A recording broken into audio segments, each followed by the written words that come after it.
Hello my dear student, आप लोगों के मेरे चैनल पर स्वागत है। और यहाँ पे जैसा कि हम लोग यूनिट 8 कर रहे हैं, और आज का जो टॉपिक है हम लोगों का वो है इंस्ट्रक्शनल डिज़ाइन। यानी कि जो हम एक तरीके से जो निर्देशन करते हैं उसका मॉडल क्या है, डिज़ाइन क्या है, उसकी बात यहाँ हम करेंगे। ठीक है, तो अनुदेशन आप जानते हैं, हम लोग पढ़ चुके हैं अनुदेशन क्या होता है। जो टीचर एक कक्षा में जो बच्चों को सूचनाएं देता है, पढ़ाता है, शिक्षण देता है, जो भी अपने अनुभव उसको अभिव्यक्त करता है, बच्चे को कंसेप्ट को समझाता है, उसे ही अनुदेशन कहते हैं।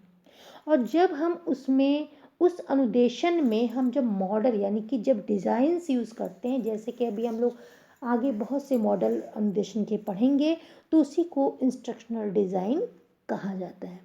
ठीक है, अब जो अनुदेशन है आपका, जैसा कि ये देखिए, आप इसके माध्यम से भी देख सकते हैं, इसमें चित्र में दिखाइए जैसे आपको दिखाया गया है कि इंस्ट्रक्शनल डिज़ाइन है पूरा। और उसमें आपको देखिए क्या क्या चीज़ें होती हैं। एक तो आपका लर्निंग है, और जो लर्निंग है वो मीनिंगफुल होनी चाहिए। बच्चा जो है उसमें पूरी तरह से पार्टिसिपेट करे अपना। साथ में इसको टास्क दिए जाते हैं, और इंटरेक्टिव जो होती है ये लर्निंग होती है, और साथ में ऑथेंटिक होता है। फिर बाद में जो है फीडबैक इसमें दिया जाता है, इनकी जो रिजल्ट निकल के आता है डिज़ाइन के बाद।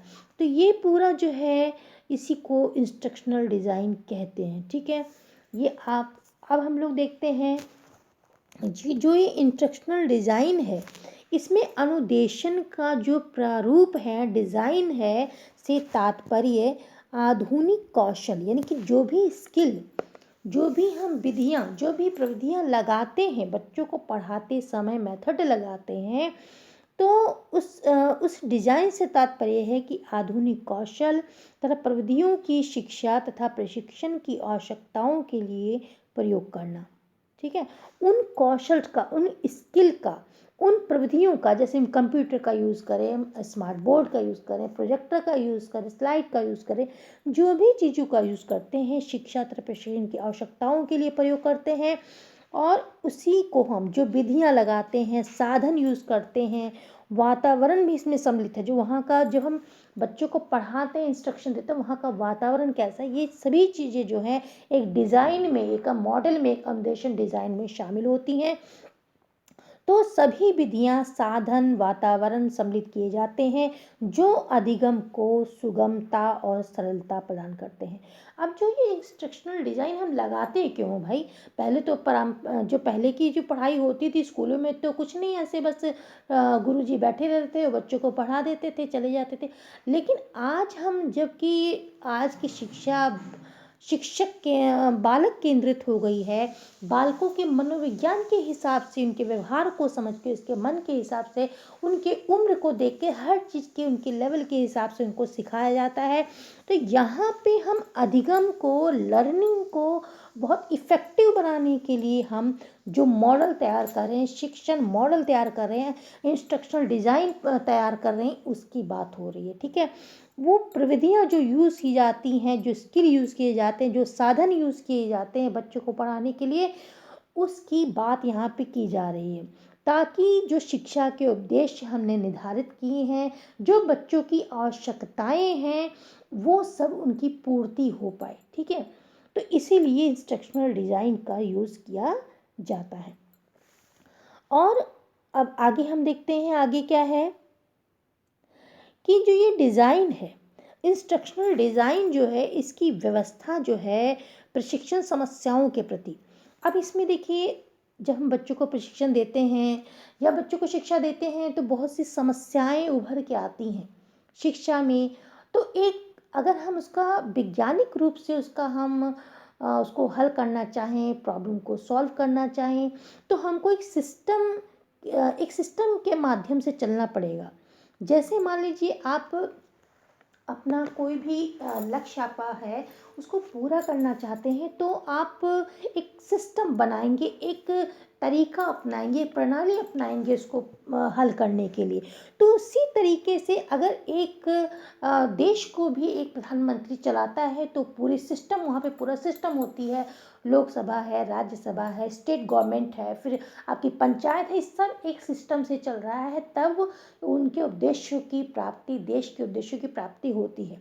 तो यहाँ अगर हम शिक्षा की बात करें, यहाँ शिक्षा की बात हो रही है, तो शिक्षा में जो सिस्टम लगाया जाता है इन समस्याओं को हल करने के लिए, इनपुट आपका और प्रोसेस आउटपुट जो होता है, उसी को हम सिस्टम अप्रोच कहते हैं। इसके पहले भी हम लोग उसको पढ़ चुके हैं। तो ये है इनपुट आपका, प्रोसेस और आउटपुट। अब देखिए इनपुट में क्या होता है, जब कंप्यूटर में आप लोग देखते हैं, आपको कोई सूचना चाहिए, आपको कोई फाइल खोलनी है, तो आप उसमें कुछ टाइप करते हैं, ठीक है, कुछ उसमें डालते हैं, कोई कीवर्ड डालते हैं, कुछ डालते हैं, तो वो चीज़ आपके सामने प्रोसेस होता है, अंदर प्रोसेस होगा, और वो चीज़ आपके सामने आउटपुट यानी कि वो आपको मॉनिटर पे दिखेगी, ठीक है। तो यहाँ पे हम शिक्षा प्रणाली की बात कर रहे हैं, शिक्षा के सिस्टम की बात कर रहे हैं। तो यहाँ पे क्या होगा, यहाँ पे इनपुट कौन कौन सी चीज़ें हैं, इनपुट किस पे किया जाएगा, स्टूडेंट पे होगा, इसमें इनपुट में टीचर करेगा, ठीक है। तो और करिकुलम की ज़रूरत होगी, इनपुट में आपके इंस्ट्रक्शनल मटेरियल की ज़रूरत होगी, और जो एडमिनिस्ट्रेशन की ज़रूरत है वो भी साथ में होगा, यानी कि जो प्रशासन है वहाँ का, उसकी भी इनपुट में जो ये सब चीज़ों को शामिल किया जाएगा जो आपके सामने बताई गई हैं। अब उसके बाद जो होगा प्रोसेस होगा। प्रोसेस में क्या है, जो मेथड है टीचर यूज़ करेगा, और जो अप्रोचेस लगाएगा, साथ में जो कि साधन यूज़, जो कि शिक्षण सहायक सामग्रियाँ उनके इस्तेमाल करेगा, तो ये सब चीज़ें जो है प्रोसेस में आ जाएंगी। आउटपुट में आपका रिजल्ट निकल के आता है, आपका फीडबैक आता है।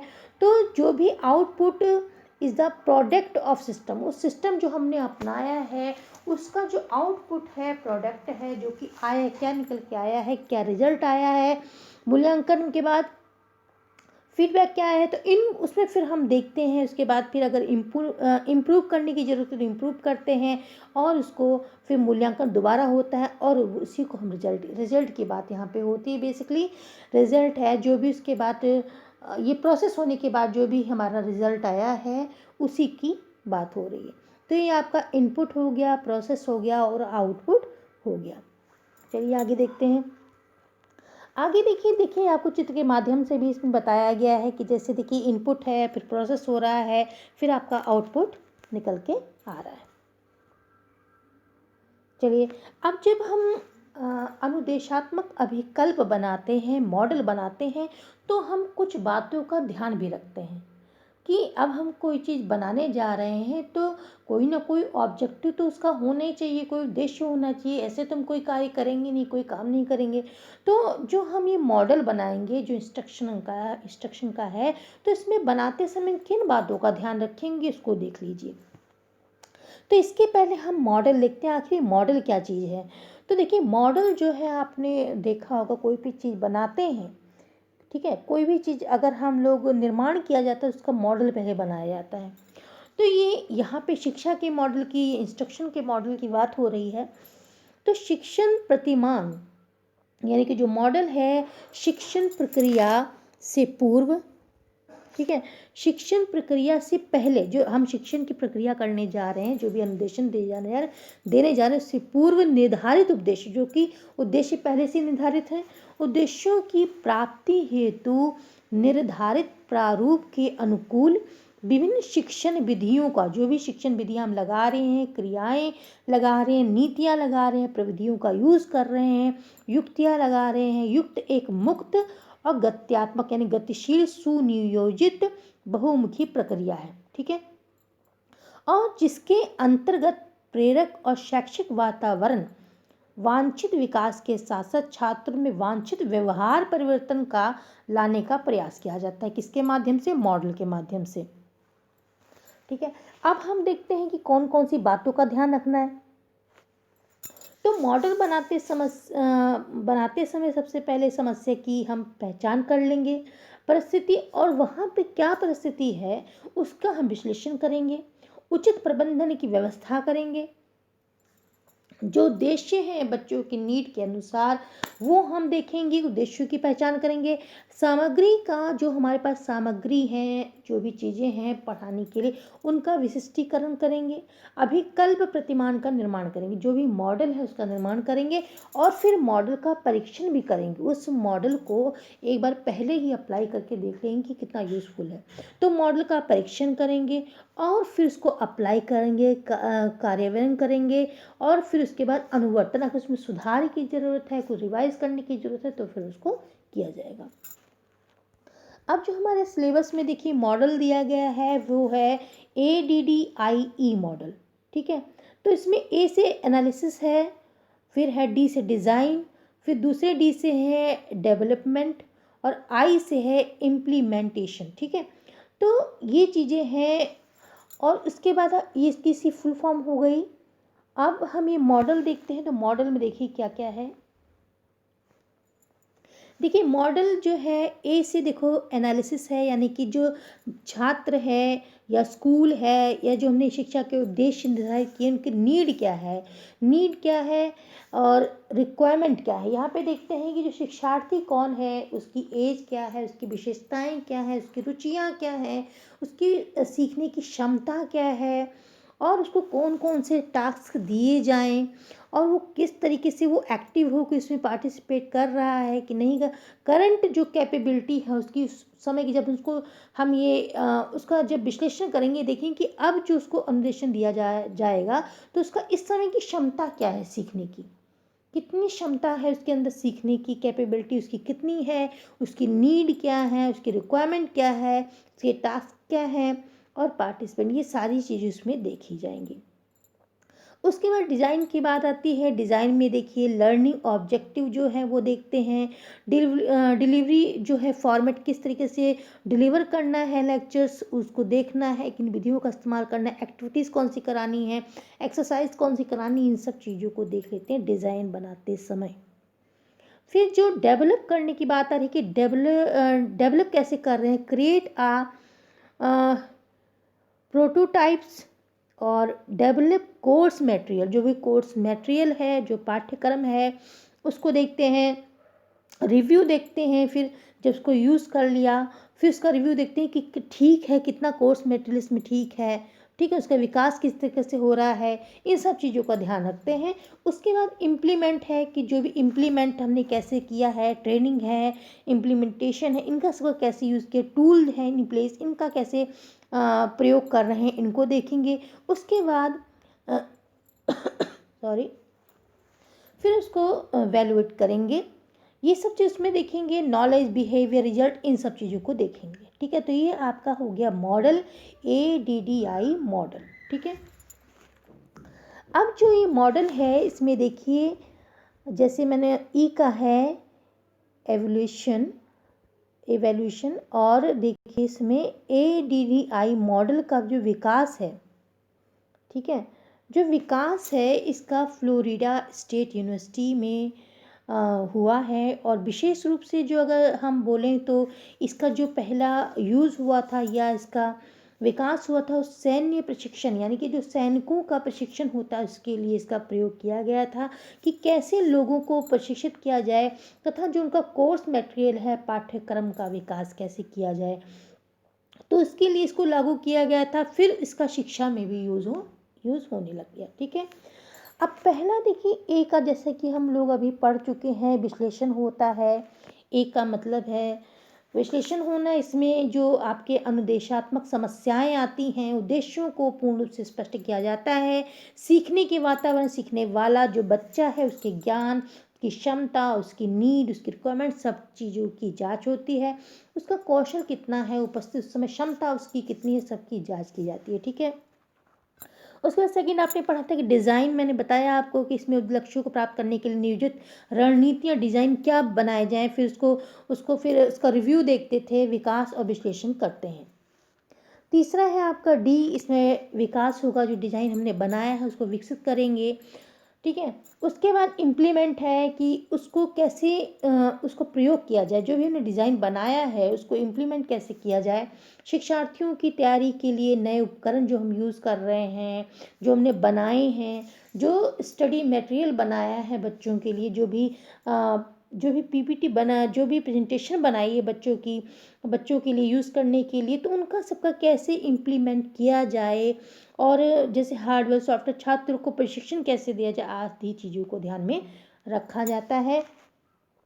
और फिर आखिरी में उनका मूल्यांकन होता है, यानी कि जो अनुदेशन है, जो मॉडल है, उसका मूल्यांकन किया जाता है। और ये मूल्यांकन तो इसमें हर चरण में, हर स्टेप में किया जाता है, लेकिन आखिरी में इसको फिर से मूल्यांकन करके और फिर उसका रिवाइज किया जाता है। अगर कोई चीज़ें रह गई तो उसको इम्प्रूवमेंट किया जाता है। अगर हमको जो भी रिजल्ट मिला है, जो भी चीज़ें आई हैं सामने, फीडबैक जो आया है, उसके हिसाब से उसमें चेंजेस किए जाते हैं।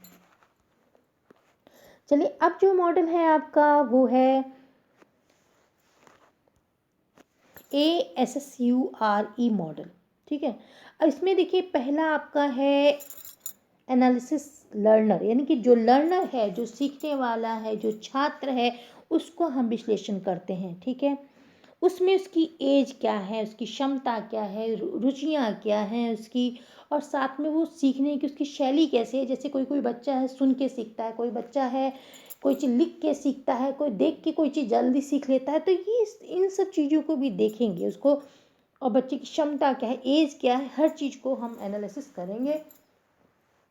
सेकंड, स्टेट ऑब्जेक्टिव, ऑब्जेक्टिव क्या रखे जाए, उद्देश्य क्या रखे जाए। फिर सेलेक्ट मेथड मीडिया, जो भी हम मेथड यूज़ कर रहे हैं,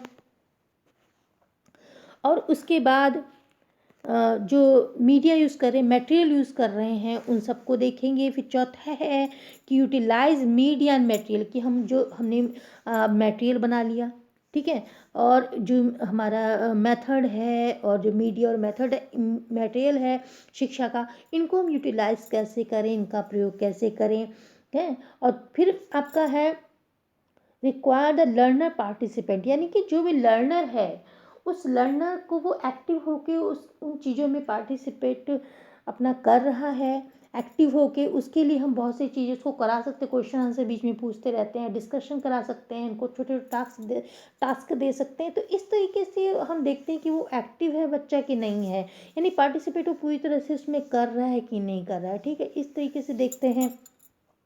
फिर उसको हम इवेलुएट करते हैं, और फिर देखते हैं कि इन सब चीज़ों के बाद क्या मूल्यांकन इसका करते हैं, उसके बाद उसको रिवाइज करते हैं। तो यह आपका मॉडल हो गया ASSUR मॉडल। ठीक है, अब हम इसको अगर देखें तो इस मॉडल में देखिए, पहला तो मैंने आपको बताया है कि बच्चे का विश्लेषण करेंगे, इसमें रणनीतियाँ, संसाधनों को चुनने में मदद मिलती है। जो भी हम रणनीति, अगर हमने देखिए बच्चे को देख लिया, अगर हमने बच्चों की आवश्यकताओं को देख लिया, उसकी एज को देखा, उसकी क्षमता को देखा, उसकी शैक्षणिक योग्यता को देख लिया, उसकी रुचियाँ देख ली, उसके स्टाइल को देख ली कि किस तरीके से सीखता है, तो हमको जो रणनीतियाँ बनाएंगे, जो भी हम विधियाँ अपनाएंगे, उसमें हमको आराम रहेगा, वो हम आसानी से अपना सकते हैं।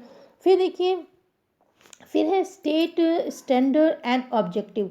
अब हम जैसे कोई भी देखिए, जब हमने उद्देश्य बनाए हैं या हमने मॉडल बनाया है, तो वहाँ पे हम पहले उद्देश्यों का भी ध्यान रखेंगे, उद्देश्यों को डिसाइड करेंगे, और एक स्टैंडर्ड होता है, स्टैंडर्ड मानकों का ध्यान रखेंगे, जो मानक हैं। तो छात्रों के विश्लेषण के बाद उद्देश्य और मानकों को निर्धारित किया जाएगा। फिर है रणनीतियाँ, हम देखेंगे, सेलेक्ट करेंगे कि जो भी रणनीतियाँ हैं, जो भी हम प्रौद्योगिकी का इस्तेमाल कर रहे हैं, मीडिया का इस्तेमाल कर रहे हैं, उन सब चीज़ों को हम इसमें सेलेक्ट करेंगे, चुनेंगे उद्देश्यों को देखते हुए। अनुदेशात्मक रणनीतियाँ देखेंगे, प्रौद्योगिकी और मीडिया को चुनेंगे, आवश्यक है तो उसमें इच्छित, जिससे कि हमारे इच्छित परिणाम हमको मिल पाएँ, ये सब चीज़ें हम करेंगे। उसके बाद देखिए कि utilise the technology, media and material, जो भी हमने अभी देखा है, जो भी चीज़ें टेक्नोलॉजी है, मीडिया है, मटेरियल जो भी है, उसका हम कैसे यूज़ करेंगे, हाउ, यानी कैसे यूज़ करेंगे, इस बात का ध्यान रखें। तो यहाँ पे देखिए आप लोग, यहाँ पे बात करते हैं 5P की। अब ये 5P क्या होते हैं? देखिए 5P का मतलब है, पहला आपका है preview, preview the technology, media and the method. यानी कि इसमें बच्चा जो है, उसको जो टेक्नोलॉजी हम इस्तेमाल करने जा रहे हैं, जो मटेरियल हम इस्तेमाल करने जा रहे हैं, उसका हम पहले ही एक बार उसका टेस्ट करके देख लेंगे। ठीक है, कि वो कहाँ तक प्रभावी है, कहाँ तक नहीं, यानी कि पूर्वावलोकन उसका कर लेंगे जो भी हम चीज़ें यूज़ करने जा रहे हैं। ठीक है, फिर है prepare the technology media material. फिर इस प्रीव्यू जो हमने देख लिया, फिर हम जो टेक्नोलॉजी है, जो हमने मीडिया मटेरियल है, उसका हम ठीक से और विकास करेंगे। जो चीज़ें पहले से हैं जो हमारे पास उपलब्ध है उनका भी यूज़ करेंगे। तो ये चीज़ें, और अगर जो हमने उसको पहले से जैसे टेस्ट करके देखा, जो भी मटेरियल है, टेक्नोलॉजी है, कुछ कमी है तो उसको सुधार कर लेंगे, तैयार कर लेंगे। ठीक है, यानी कि जैसे मान लीजिए पावर पॉइंट आप प्रस्तुति देने जा रहे हैं, ठीक है, तो आपको पहले से स्क्रीन पे एक तरह से स्क्रीन का तैयारी करनी पड़ेगी, जो उस पर लिखा है, ग्राफिक्स की तैयारी करनी पड़ेगी, इन सब चीज़ों की पहले से तैयारी करनी पड़ेगी। अब जो है आपका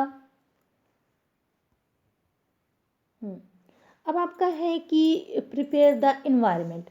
अब जो हम जिस इन्वायरमेंट में बच्चों को पढ़ा रहे हैं, तो वो वहाँ की स्थिति नियंत्रण में है, बच्चे नियंत्रित हैं, वहाँ पे कोई शोरगुल तो नहीं हो रहा कि बच्चों को पढ़ाने में असुविधा हो, वहाँ पे शोर हो रहा है तो बच्चों को समझ ना आए। तो ये जो वहाँ का वातावरण है उसको भी ध्यान में रखा जाएगा। तो प्रिपेयर द इन्वायरमेंट आपको तैयार करना पड़ेगा। फिर चौथा है आपको प्रिपेयर द लर्नर। जो लर्नर है, जो बच्चा सीख रहा है, ठीक है, वो बच्चा जो है कहाँ तक तैयार है, ठीक है, उसकी तैयारी क्या है, उसको लर्नर को जो है हम तैयार करेंगे। यानी कि आपका सीखने वाले बच्चों को सूचित करेंगे। अब बच्चा आया है तो हम पहले इसको टॉपिक बता देंगे, उसको एक तरह से हम उसको लर्नर को तैयार करेंगे कि टॉपिक बताएंगे, उसको बताएंगे बच्चे आज आपको ये पढ़ाया जाएगा, ठीक है, और उसको थोड़ा सा जो हमने पहले पढ़ाया हुआ है उसको भी थोड़ा बता देंगे, ताकि उसको आज का जो टॉपिक है उसको जोड़ने में मदद मिले। तो एक तरीके से इससे क्या होता है, एक एक एक जो है माइंड में मैप उसके बन जाता है कि आज क्या पढ़ाया जाएगा, पहले से वो मानसिक रूप से तैयार हो जाता है। तो जो इसमें लर्नर को हम तैयार करेंगे, प्रिपेयर द लर्नर। और फिर आगे है कि प्रोवाइड द लर्निंग एक्सपीरियंस। फिर बच्चों को जो है हम सीखने का अनुभव जो भी है ध्यान में रखते हैं कि बच्चों को किस तरीके से इसमें पढ़ाया जाए या अनुभव अपना दिया जाए, उसको प्रोवाइड, यानी कि जो भी चीज़ें हम पढ़ा रहे हैं वो एक्सपीरियंस, वो अनुभव उसको प्रोवाइड किया जाए। अब आगे जो है आपका आर है रिक्वायर द लर्नर पार्टिसिपेशन।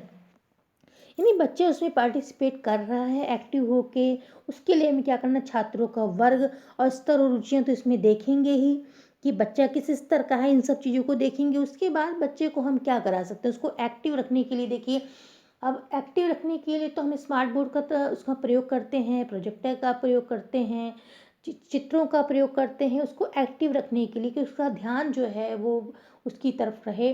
और साथ में हम बच्चों से बीच बीच में क्वेश्चन पूछ सकते हैं स्मॉल ग्रुप में, और एक्टिविटीज़ दे सकते हैं और डिस्कशन करा सकते हैं साथ में। और बच्चों को जैसे कि एक तरह से एंगेज उसमें रखना है बच्चों को उसमें, कि बच्चे उसमें उनका ध्यान इधर उधर ना जाए, उसमें वो अपना बिजी रहें। और फिर उसमें बीच बीच में उनका असेसमेंट भी करेंगे, उनका कुछ क्वेश्चन पूछ सकते हैं कि देखते हैं कहाँ तक बच्चों को कंसेप्ट समझ में आया। तो ये सब चीज़ें जो हैं बच्चे को हम वहाँ पे रिक्वायर होती हैं लर्नर के पार्टिसिपेशन में, यानी कि बच्चा एक्टिव रूप से उसमें ध्यान दे रहा है, पार्टिसिपेट कर रहा है कि नहीं, ठीक है, तो यहाँ पे ये रिक्वायर होता है। उसके बाद हम क्या करेंगे, इवेलुएट करेंगे, रिवाइज करेंगे, यानी कि जो भी हमने रणनीतियाँ अपनाई हैं, जो भी शिक्षण सामग्रियाँ लगाई हैं, जो भी टेक्नोलॉजी का इस्तेमाल किया है, वो कहाँ तक प्रभावी रहा है। उसके बाद ये सब चीज़ें हम देखेंगे, जब वह उसका हम मूल्यांकन करेंगे। और उसके बाद यदि कोई संशोधन की ज़रूरत है, कोई कमी रह गई, या जो हमने उद्देश्य निर्धारित किए थे, जो भी हमने बच्चों की नीड के अनुसार जो भी उद्देश्य निर्धारित किए थे, अगर उनकी प्राप्ति नहीं हो पा रही है, तो हम उसको जो हमने मॉडल बनाया है उसमें संशोधन करेंगे। संशोधन की आवश्यकता है तो संशोधन कर सकते हैं। और यहाँ पे ध्यान रखें कि निश्चित उद्देश्यों की हम यहाँ ध्यान रखते हैं कि जो हमने उद्देश्य निश्चित किए थे उनकी प्राप्ति कहाँ तक हुई है। तो ये हमने फिर बाद में आखिरी में हम ये मूल्यांकन करते हैं। तो बच्चों आज हमने देखिए पढ़ा, सिस्टम अप्रोच पढ़ा, और आपका ADDI मॉडल पढ़ा है, ठीक है, ADDI मॉडल पढ़ा है जिसमें कि हम लोगों ने एनालिसिस किया था बच्चे का, उसमें नीड देखी थी, रिक्वायरमेंट देखी थी उसकी, और उसको फिर उसके टास्क कौन कौन से कर सकता है, पार्टिसिपेंट कैसा है, फिर उसका करंट कैपेबिलिटी क्या है, ये सब देखा था। फिर डिज़ाइन देखा था, उसके बाद उसका डेवलपमेंट देखा, डेवलप किया उसको डिज़ाइन को, उसके बाद इम्प्लीमेंट किया, फिर इवेल्युएट किया। ठीक है, ये आपका ADDI मॉडल था। उसके बाद हम लोगों ने देखा ASSURE मॉडल, यानी कि इसमें देखा कि एनालिसिस, लर्नर को एनालिसिस करना है, उसकी चीज़ों, उसका क्या क्षमता है, उसकी एज क्या है, उसकी सीखने की शैलियाँ क्या हैं, इन सबको देखेंगे। फिर ऑब्जेक्टिव देखेंगे, फिर मेथड जो है आपका मेथड और मीडिया को देखेंगे, मटेरियल यूज़ करेंगे, उसके बाद यूटिलाइज़ करेंगे उसको। उसके बाद जो बच्चा है कितना एक्टिव है, पार्टिसिपेट कर रहा है उसमें, इसको देखेंगे, फिर बाद में इवेलुएट करेंगे। ठीक है, तो ये आपका ये मॉडल हो गया। तो आई थिंक बच्चों आप लोगों को आप समझ में अच्छी तरह से आ गया होगा। कोई चीज़ आपको समझ ना आए तो आप बता सकते हैं कमेंट के द्वारा। So thanks for watching.